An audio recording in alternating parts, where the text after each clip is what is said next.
বিসমিল্লাহির রহমানির রহিম। প্রিয় দর্শক, মৃত্তিকা অ্যাগ্রো ফিড মিলের পক্ষ থেকে সবাইকে শুভেচ্ছা ও স্বাগতম। এই মৃত্তিকা অ্যাগ্রো ফিড মিলের অবস্থান পাবনা জেলা ভাঙ্গুড়া থানা। আর এখান থেকে মূলত 30টি প্রোডাক্ট দিয়ে একটি রেশন তৈরি করা হয়, যা অন্তত পুষ্টিকর এবং প্রোটিন সমৃদ্ধ খাবার। আর এখান থেকে প্রতিনিয়ত ডিলার এবং খামারিদের নিকট মাল পৌঁছে দেওয়া হচ্ছে বা বিক্রি করা হচ্ছে। তদ্রুপ আজকে আমাদের সম্মানিত ডিলার বিসমিল্লাহ অ্যাগ্রো ফার্ম, প্রোভাইডার মোহাম্মদ আল আলামিন, থানা দৌলতপুর, আল্লাহর দরগা, ভেড়ামেরা বাজার, জেলা কুষ্টিয়া। ফোন নাম্বারটি ডেসক্রিপশন বক্সে দেওয়া থাকবে। যারা দৌলতপুর কুষ্টিয়ার আশেপাশে আছেন তারা আমাদের সম্মানিত ডিলার আলামিন ভাইয়ের সাথে যোগাযোগ করলে মৃত্তিকা অ্যাগ্রোফিডে মিক্সার ভুসিটি সংগ্রহ করে আপনার খামারে আপনি যুক্ত করতে পারবেন। এই খাবারের ভিতর কোনো প্রকার কেমিক্যাল ব্যবহার করা হয় না। এটা টোটালি ন্যাচারাল এবং অর্গানিক ফিড, যে ফিড আপনার গবাদি পশুর পার্শ্ব প্রতিক্রিয়া করবে না। আমরা অনেক সময় দেখে থাকি যে খামারে যদি 10টা গাভী গরু থাকে, তার ভিতরে 5টা কনসেপ্ট হচ্ছে আর 5টা কনসেপ্ট হচ্ছে না।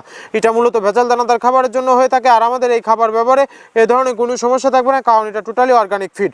সামনে কুরবানি সিজন, যারা ফ্যাটেনিং মোটা করানোর জন্য আমাদের এই খাবারটি খাওয়াবেন। এটা নির্দিষ্ট সময়ের আগে গরু হৃষ্টপুষ্ট হয়ে যাবে এবং গরু হয়ে যাবে সুঠাম দেহের অধিকারী। আর আমাদের এই খাবারের ভিতর মেজর যেগুলো রয়েছে সোয়াবিনের খোল, নারিকেলের খোল, বাদাম খোল, আস্ত গমের ভুসি, মাসকলাই ভুসি, খেসারি ভুসি, অ্যাঙ্গার ভুসি, সিজিএফ ভুট্টা এবং বিভিন্ন ধরনের ডাউল রিজেকশন। এভাবে আমরা 30টি উপাদান দিয়ে যে প্রোডাক্টটি তৈরি করে থাকি, যা অন্তত পুষ্টিকর এবং প্রোটিন সমৃদ্ধ খাবার। গাভী গরুকে খাওয়ালে দুধ বৃদ্ধি হবে এবং ষাঁড় গরুকে খাওয়ালে দ্রুত হৃষ্টপুষ্ট হবে। আর এই মৃত্তিকা অ্যাগ্রো ফিড মিল থেকে একদম সহজ শর্তে ডিলার নিয়োগ চলছে। এখান থেকে ডিলার নিতে আপনাকে কোনো প্রকার অগ্রিম টাকা জামানত রাখতে হবে না। স্বল্প পুঁজি নিয়ে মৃত্তিকা অ্যাগ্রো ফিডে মিক্সার ভুসির যাত্রাটি আপনি শুরু করতে পারবেন।